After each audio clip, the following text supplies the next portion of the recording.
Hello everyone, नमस्कार। लोधाई classes के लो platform पे आपका एक बार फिर स्वागत है। दोस्तों, हम पिछली क्लास में डिस्कस कर रहे थे संवैधानिक विधि सेकंड का।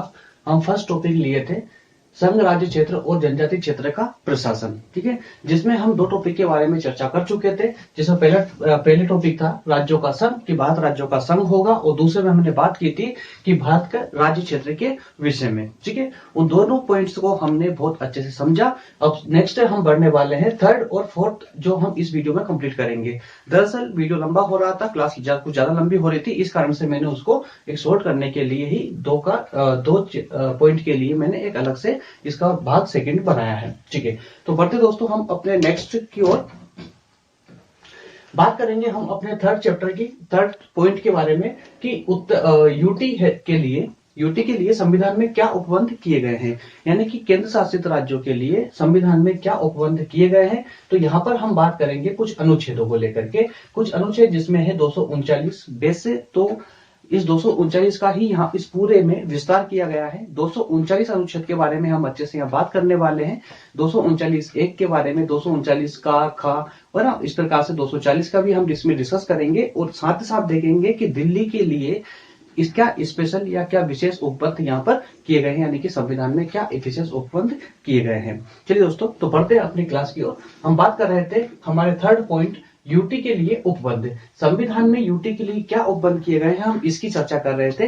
तो यहाँ हम एक बात को जान लेते हैं कि जिस प्रकार से राज्यों में मुख्यमंत्री के द्वारा, यानी विधानसभा के में का जो मुख्य नेता होता है, मुख्यमंत्री, उसके द्वारा शासन किया जाता है। लेकिन जो यूटी होते हैं, केंद्र शासित प्रदेश होते हैं, उनमें किसके द्वारा शासन किया जाता है, यानी कि वहां का प्रमुख नेता या वहां का प्रमुख प्रशासक कौन होता है। तो दोस्तों जान लीजिए कि यूटी का सभी यूटी जितने भी केंद्र शासित प्रदेश है, उस केंद्र शासित प्रदेशों में हमने पिछले भाग में भी डिस्कस किया था कि वहां पर या तो चीफ कमिश्नर होगा या फिर उपराज्यपाल होगा। उनके दोनों के द्वारा ही उन दोनों के द्वारा ही वहां का शासन किया जाता है, और वो दोनों ही किसके द्वारा अपॉइंट होते हैं, राष्ट्रपति के माध्यम से अपॉइंट होते हैं। यानी कि यूटी का पूरा प्रशासन राष्ट्रपति के अंडर होता है, ठीक है। जहां पर जो राष्ट्रपति जिस उपराज्यपाल को जहां नियुक्त करते हैं उनके द्वारा ही वहां पर ये शासन किया जाता है, ठीक है। अब ये शासन जो उपराज्यपाल के माध्यम से वहां किया जाता है, वो उपराज्यपाल जो होते हैं वो राष्ट्रपति के प्रति जो है जिम्मेदार होते हैं, है ना। उनको यूटी के शासक जो भी होते हैं वो राष्ट्रपति के प्रसाद पर्यंत होते हैं, यानी राष्ट्रपति के माध्यम से ही वो नियुक्त होकर के यहाँ पर आते हैं, ठीक। अब हम बात करते हैं कि अनुच्छेद 339 क्या कहता है। अनुच्छेद 339 यूटी के संबंध में क्या प्रावधान करता है। 239 एक में यह प्रावधान किया गया है कि जिस प्रकार से राज्यों में जो राज्यपाल होते हैं, राज्यों के जो राज्यपाल होते हैं, जो राष्ट्रपति द्वारा अपॉइंट किए जाते हैं, वो राज्यपाल भी अपने निकटवर्ती, यानी जो कि अपने पास का जो भी केंद्र शासित प्रदेश होगा उसका भी प्रशासन संभाल सकता है, उसके प्रशासन की बागडोर संभाल सकता है। कहने का अर्थ सिंपल शब्दों में यह है कि किसी भी राज्य का जो राज्यपाल होता है, जो राष्ट्रपति के माध्यम से अपॉइंट होकर आता है उस राज्य में, ठीक है, वो राज्य का राज्यपाल किसी केंद्र शासित प्रदेश जो कि उसके पास में ही है, उसके निकटवर्ती है, उसका शासन भी वो चला सकता है। उस राज्य का राज्यपाल, किसी भी राज्य का राज्यपाल, ठीक है, किसी भी राज्य का राज्यपाल इन द सेंस ये कि मान लीजिए जैसे कि उत्तर प्रदेश है, या कहें कि उत्तर प्रदेश है, या आपका जो है पास में जो भी हरियाणा वगैरह जो भी आते हैं, पंजाब हरियाणा, अगर ये है ना, और इनके कोई राज्यपाल है, ठीक है, और पास में जैसे कि पांडिचेरी है, पांडिचेरी में वैसे तो उसका कानून अलग है, माफ कीजिए, लेकिन एग्जांपल के तौर पर मैं आपको बता रहा हूं कि पास का जो पांडिचेरी उसके पुडुचेरी मान लीजिए, या फिर आप कहें कि आपका जो चंडीगढ़ है, चंडीगढ़ भी केंद्र शासित प्रदेश है आपका, उसको मान लीजिए। तो चंडीगढ़ का में अगर कोई शासक नहीं है और राष्ट्रपति अगर ये उचित समझे कि चंडीगढ़ में दिल्ली का, या फिर कहें कि आपके उत्तर प्रदेश का, या फिर पंजाब हरियाणा, इनमें से किसी का भी राज्यपाल अगर चंडीगढ़ के प्रशासन को संभालना चाहे, है ना, तो राष्ट्रपति ये आदेश राज्यपाल को दे सकता है, ठीक है। तो इस प्रकार से 239 एक के द्वारा यह उपबंध किया गया है कि किसी भी राज्य का, यानी कि अन्य राज्य का जो राज्यपाल है वो केंद्र शासित प्रदेश का राज्य संभाल सकता है, शासन संभाल सकता है।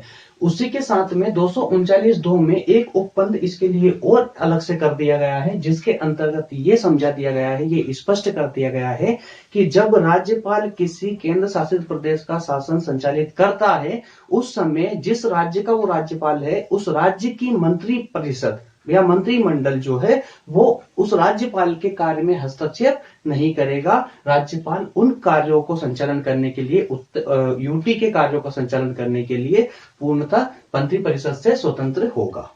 ये बात 239(2) के अंतर्गत कह दी गई है। ठीक है, अब बात आती है 239 खा की। तो 239 खा में दोस्तों क्या कहा गया है कि 239 खा में जिस प्रकार से राष्ट्रपति, जिस प्रकार से अगर हम केंद्र की बात करें तो केंद्र में जिस तरह से राष्ट्रपति को अध्यादेश जारी करने का अधिकार होता है, उसी प्रकार से यहां पर भी इनको जो राज्यपाल होते हैं, जो यूटी का शासन संभाल रहे होते हैं, उनको भी अध्यादेश जारी करने का अधिकार होता है। लेकिन अभी बात कर रहे हैं हम 239 का की। ठीक है, तो 239 का के अंतर्गत हम ये देखने वाले हैं। देखिए, एक बात आप बेसिक पॉइंट समझिए, इसको रटने की जरूरत नहीं है, समझने की आवश्यकता है। समझिए कि अध्यादेश जारी कहां होगा, अध्यादेश जारी कौन करता है? राज्यपाल करता है। केंद्र में राष्ट्रपति करता है, राज्यों में राज्यपाल करता है। ठीक है, अब अगर राज्यपाल यहां अध्यादेश जारी करेगा तो कौन से राज्य में अध्यादेश जारी कब किया जाता है? जब जो मंत्री परिषद होती है या मंत्रिमंडल होता है वो सत्र में नहीं होता है। ठीक है, जैसे कि वहां पर केंद्र में अगर हम बात करें तो जब लोकसभा के सदन या राज्यसभा सदन जो है जो सत्र में नहीं होते हैं, दोनों में से कोई सा भी सदन सत्र में नहीं होता, तब राष्ट्रपति को अधिकार होता है कि वो अध्यादेश जारी करके शासन का संचालन कर सके। उसी प्रकार से राज्य में भी राज्यपाल को अधिकार होता है। तो राज्यपाल को अधिकार उस राज्य में होगा जहां मंत्रिमंडल होगा। तो मंत्रिमंडल क्या अन्य राज्यों की तरह यूटी क्षेत्रों में भी, यूटी राज्यों में भी क्या इस प्रकार के मंत्रिमंडल की स्थापना की गई है?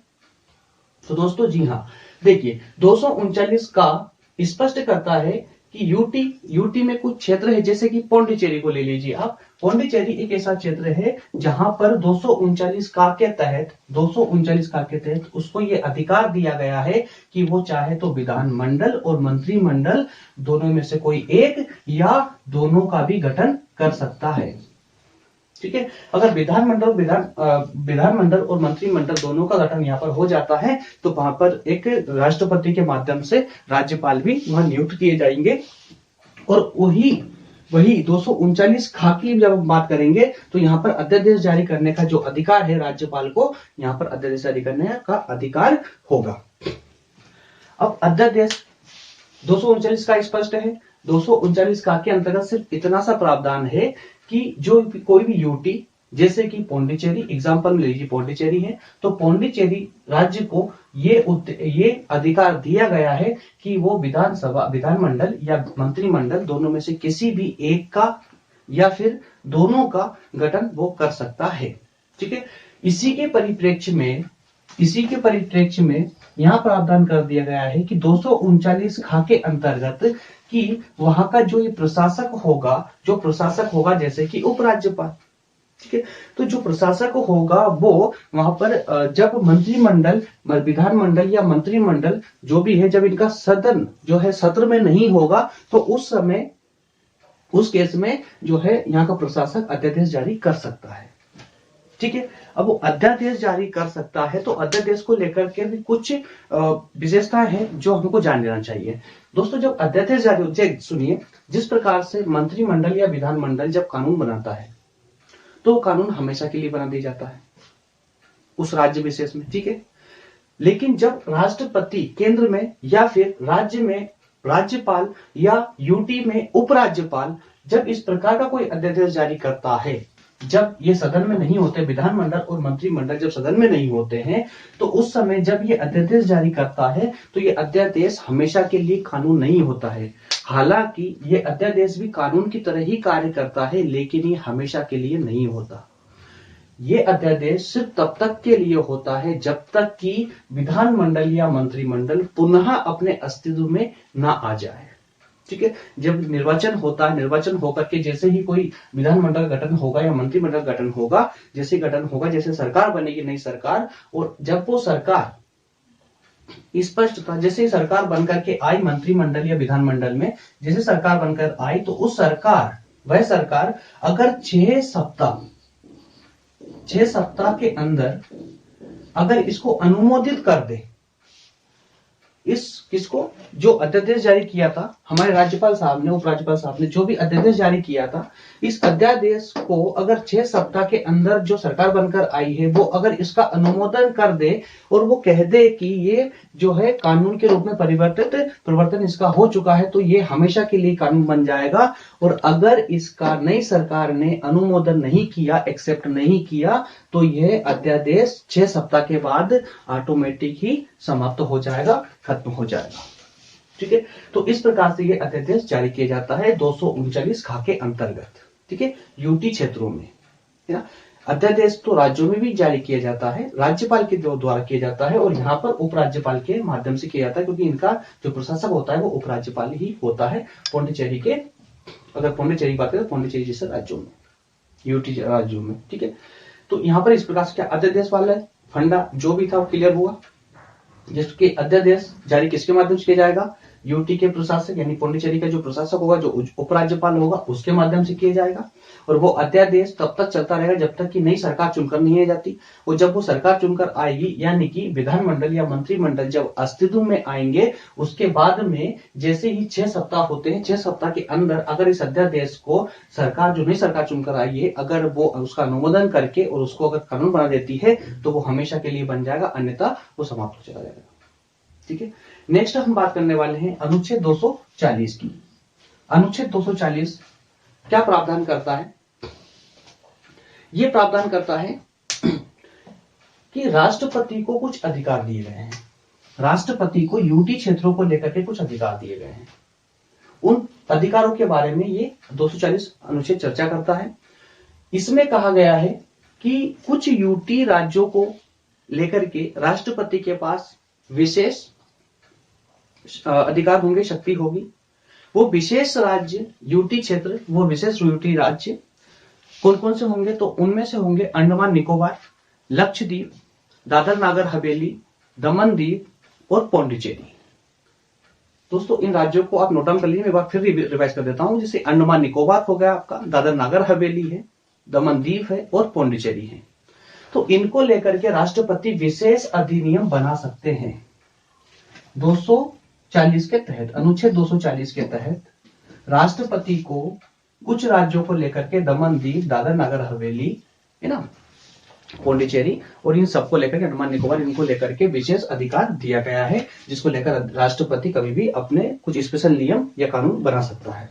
ठीक, इसके बाद में हम बात करेंगे दिल्ली, जो कि सबसे इंपॉर्टेंट है। दिल्ली के लिए विशेष उपबंध, दिल्ली हेतु विशेष उपबंध संविधान में किए गए हैं, और वो उपबंध क्या क्या है उनको हम यहाँ विस्तार से जानने का प्रयास करते हैं। तो वो विशेष उपबंध जो है 239 डबल का में है, का में है। दिल्ली के लिए स्पेशल प्रोविजन किए गए हैं भारतीय संविधान के अंतर्गत अनुच्छेद 239 का में, जिनमें से प्रथम जो उपबंध है, सबसे इंपॉर्टेंट उपबंध है, वो ये है कि दिल्ली हालांकि एक केंद्र शासित प्रदेश है, लेकिन दिल्ली एक केंद्र शासित प्रदेश है, लेकिन यहां पर विधानसभा होगी, दिल्ली में विधानसभा होगी। ठीक है, उससे पहले अगर हम बात करें तो एक और इसमें एडिशनल बात है। वो बात यह है कि जब संविधान का संशोधन किया गया था, कौन सा संशोधन? 69वां संशोधन हुआ था 1991 में।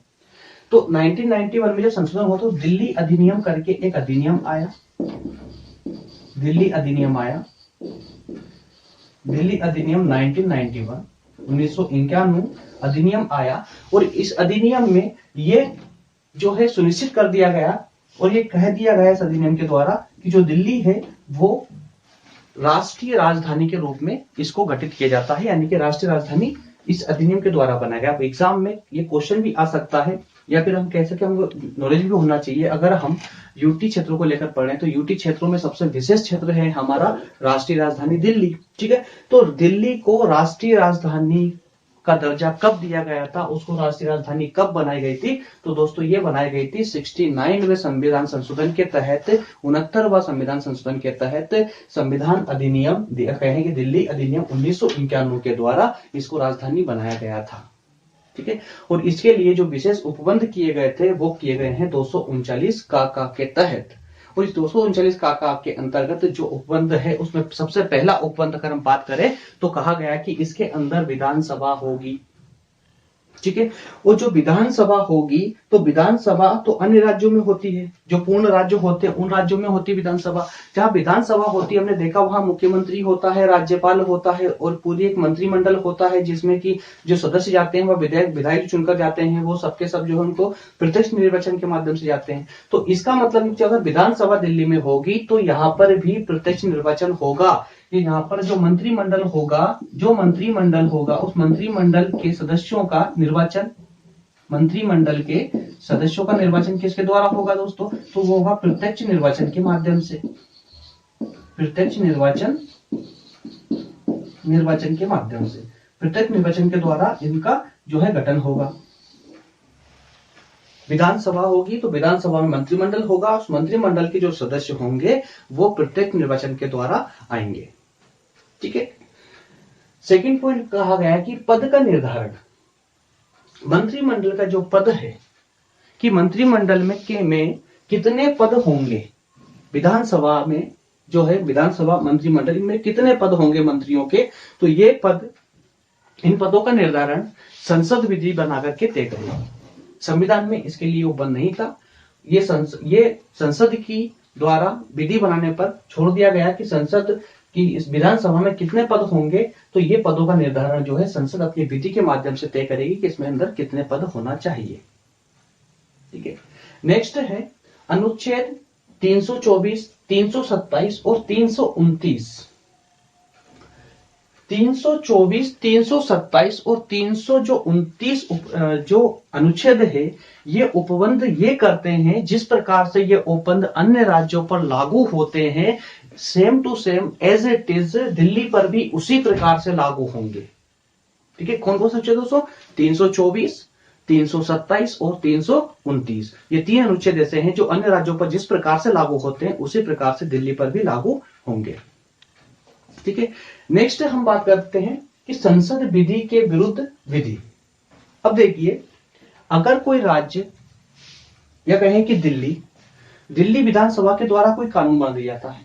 ठीक है, अब अगर ऐसा ही कानून संसद ने पहले ही बना दिया है या बाद में बनाया है, दिल्ली विधानसभा के द्वारा बनाए गए कानून के या तो पहले संसद ने, केंद्रीय संसद ने कानून बनाया है या उसके बाद कानून बनाया है, और ये दोनों में अगर टकराव होता है तो राज्य का कानून यानी कि दिल्ली विधानसभा का ने जो कानून बनाया था वो कानून उस मात्रा तक शून्य हो जाएगा जहां पर इन दोनों के बीच टकराव था।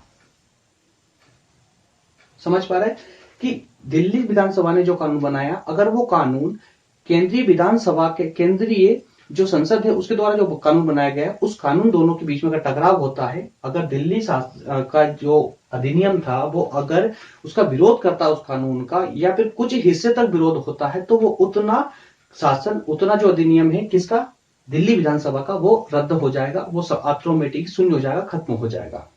ठीक है, ये इसके अंदर कहा गया। दूसरी बात की गई है कि राज्यपाल राष्ट्रपति के विचार हेतु जो भी विचारण होगा वो अधिकार रख सकता है। मान लीजिए दिल्ली विधानसभा अगर कोई कानून पास करती है और राज्यपाल को लगता है कि ये जो कानून दिल्ली विधानसभा के माध्यम से बनाया गया है वो कानून राष्ट्रपति के विचार के लिए सुरक्षित रखना चाहिए, तो राज्यपाल को ये अधिकार होगा कि वो उस विधि को, उस विधेयक को या कहें कि वो जो बिल आया है उस बिल को राष्ट्रपति के विचार के लिए सुरक्षित रख सके, ये राज्यपाल को अधिकार होता है। लास्ट पॉइंट है इस पॉइंट का कि सीएम यानी कि मुख्यमंत्री की नियुक्ति कौन करता है। तो मुख्यमंत्री की नियुक्ति दोस्तों आपको मालूम होगा, यहां पर दिल्ली की अगर हम बात करें तो वैसे तो हम मुख्यमंत्री की नियुक्ति डायरेक्ट इलेक्शन के माध्यम से करते हैं, है ना। जिस प्रकार से प्रधानमंत्री की नियुक्ति कौन करते हैं तो राष्ट्रपति के द्वारा होती है, हालांकि हम सांसद भेजते हैं, ठीक है। प्रत्यक्ष निर्वाचन के माध्यम से सांसद वहां जाते हैं, सांसदों के द्वारा वो सांसदों के माध्यम से नहीं चुने जाते हैं, बल्कि जो पार्टी विजित होकर के केंद्र में जाती है, राष्ट्रपति उस विजित पार्टी के सबसे बड़ा नेता को जो है प्रधानमंत्री पद के लिए नियुक्त करती है। उसी प्रकार से जो पार्टी यहाँ पर विजित होकर जाएगी, निर्वाचित होकर के जाएगी, उस पार्टी के प्रमुख नेता को जो यहाँ का राष्ट्रपति होंगे, जो केंद्र के राष्ट्रपति यहाँ के मुख्यमंत्री को जो है मुख्यमंत्री पद हेतु नियुक्त करेंगे। ठीक है, इस प्रकार से इनकी सीएम की यहाँ नियुक्ति होती है। अब बाकी मंत्रिमंडल की नियुक्ति कैसे होगी? तो दोस्तों बाकी मंत्रिमंडल की नियुक्ति बिल्कुल संसद के माध्यम ही होती है। जिस प्रकार से केंद्र में प्रधानमंत्री और उनके मंत्रियों की नियुक्ति होती है, इसी प्रकार से यहाँ पर भी मंत्री और जो मुख्यमंत्री है वो और उनके मंत्रियों की नियुक्ति होती है। यानी कि मुख्यमंत्री की नियुक्ति तो राष्ट्रपति के माध्यम से कर ली जाती है, और साथ में जो अन्य मंत्री होते हैं, अन्य मंत्री की नियुक्ति भी मुख्यमंत्री की सलाह पर राष्ट्रपति ही करते हैं। ओके, तो क्या ये पूरा पॉइंट क्लियर हो गया? उत्तर यूटी के लिए जो उपबंध किए गए संविधान में, क्या ये पूरा पॉइंट क्लियर है? यहाँ पे जो हमने अनुच्छेदों की बात की है, 239 की बात हमने यहाँ पर की। 239 एक के तहत हमने क्या बोला है कि राज्य में एक राज्यपाल होगा, है ना। जो राज्यों का राज्यपाल होता है वो निकटवर्ती जो भी यूटी होते हैं उनका शासन चला सकता है ना, और उसमें जो है मंत्री परिषद का कोई हस्तक्षेप नहीं होगा। फिर हमने बात की है 239 का की, कि 239 का में क्या क्या है कि जो पौंडीचेरी है, पौंडीचेरी में विधानमंडल मंत्रिमंडल के गठन का अधिकार दिया गया है। 239 खा के अंदर हमने बात की है कि यूटी यानी कि पौंडीचेरी जो है, पौंडीचेरी जैसा जो राज्य है उसमें उनके जो शासक है उस प्रशासक को अध्यादेश जारी करने का अधिकार होगा, और अध्यादेश क्या होता है मैंने आपको विस्तार से समझाया है।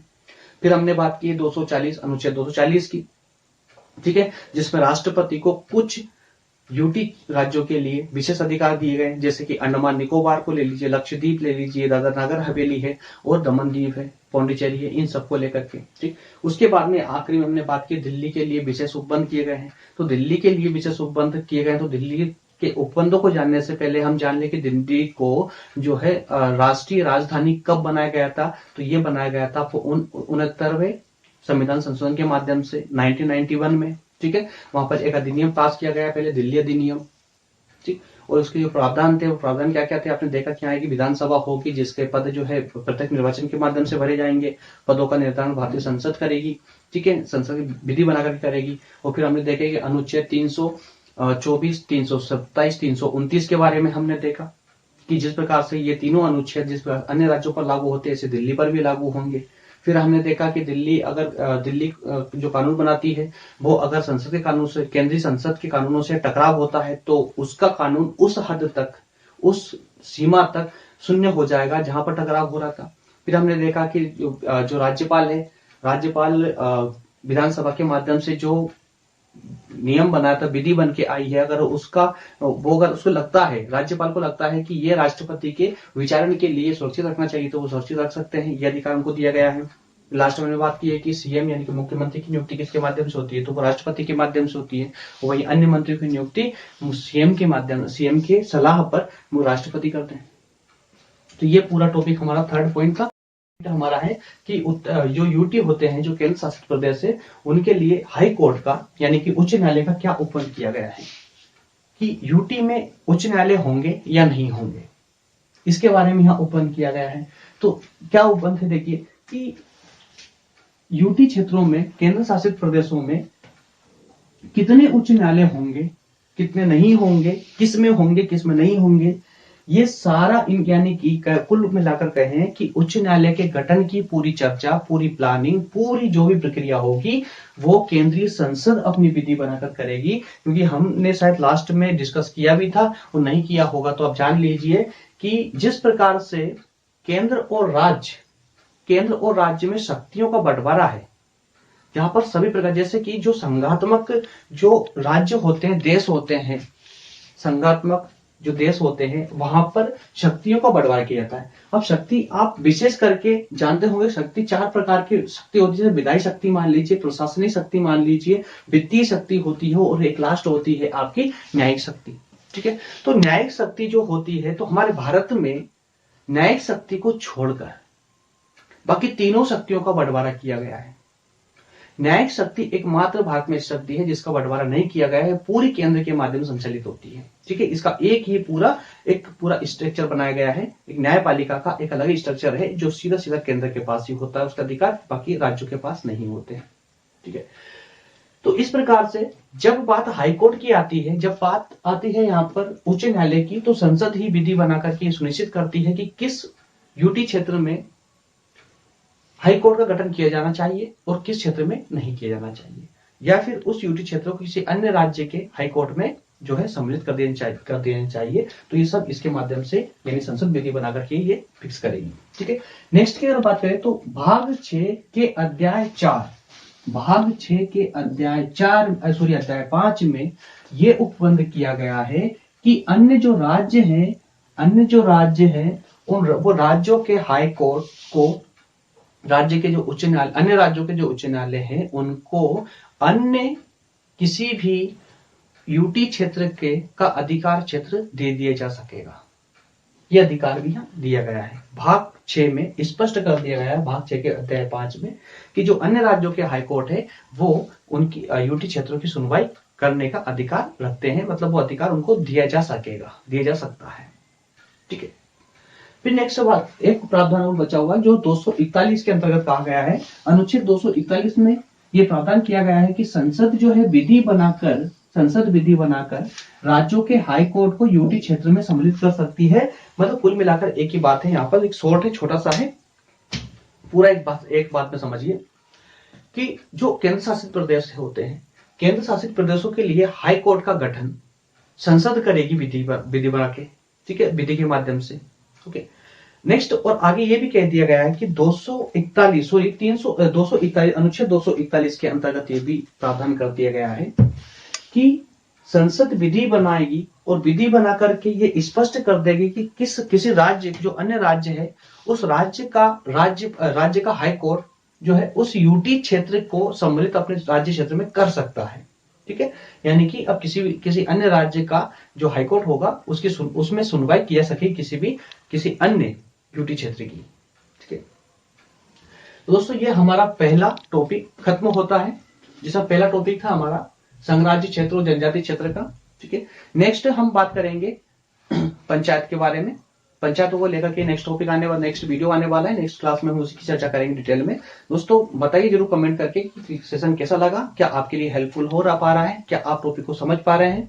अगर इसमें आपको कोई अन्य प्रॉब्लम आ रही है तो मुझे कमेंट करके आप जरूर बता सकते हैं, मैं उसमें सुधार करने का पूरा प्रयास करूंगा। और दोस्तों जिस प्रकार से ये पहला वीडियो हमारे माध्यम से पहली बार ये पहल की गई है लोगों को यूट्यूब पर बिल्कुल फ्री क्लासेस देने की, और मैं प्रॉमिस करता हूं कि कोई सी भी क्लास नहीं छोड़ूंगा, कोई सा भी टॉपिक नहीं छोड़ूंगा। सभी सब्जेक्टों के सभी टॉपिकों को मैं इसी प्रकार से विस्तार से लेकर आऊंगा। बस मुझे आपके सहयोग की आवश्यकता है। बस आप इस चैनल पर बने रहिए और अपने दोस्तों में इसको अधिक से अधिक शेयर कीजिए। अगर आप विधि के छात्र हैं या नहीं भी हैं तो भी आपको इस प्रकार की लोग की जानकारी हर किसी को होना चाहिए। तो उसी बेस पे दोस्तों आप चैनल पे बने रहिए, सब्सक्राइब कीजिए, लाइक कीजिए और दबाकर शेयर करिए ताकि कि अधिक से अधिक लोगों तक ये पहुंच पाए। क्योंकि जहां तक मेरा अनुभव है, जब हमने लॉ किया था, जब हमारा लॉ हुआ था, तो उस समय भी यूट्यूब पे यानी कि ऑनलाइन पे कोई ऐसी क्लासेस अवेलेबल नहीं थी जहां हम जाकर पढ़ सके। और अभी की सिचुएशन अगर देखी जाए कोरोना वायरस के बाद की, तो हमारा पूरा जो भी एजुकेशन सिस्टम था पूरा डैमेज हो चुका है ना। कहीं पे भी ऑफलाइन क्लासेस भी नहीं चल पा रही है और ना पे हम समग्र रूप से इसको ठीक से पढ़ पा रहे हैं। तो दोस्तों इसमें उन लोगों के लिए जो ऑफलाइन क्लासेस नहीं ले पा रहे हैं और जिनके पास अध्ययन सामग्री पूर्णता नहीं है, उनके लिए वो काफी हेल्पफुल होने वाली है। अगर आप तक ये वीडियो पहुंचा है, आप इस वीडियो को देख रहे हैं, तो दोस्तों प्लीज कृपया करके इसको शेयर जरूर कीजिए, अपने दोस्तों को जरूर बताइए। और मैं आपसे पक्का प्रॉमिस करता हूं कि मैं क्लास को कभी बंद नहीं करने वाला। मैं पूरे लॉ की जितने पूरे तीनों सालों का 6 सेमेस्टर का पूरा अध्ययन में इसी प्लेटफॉर्म पर, इसी लोधाजी क्लासेस के इसी लॉ प्लेटफॉर्म पर मैं आपको पूरा कंप्लीट अध्ययन करवाऊंगा। ओके, तो दोस्तों मिलते हैं नेक्स्ट क्लास में, तब तक के लिए धन्यवाद, थैंक यू।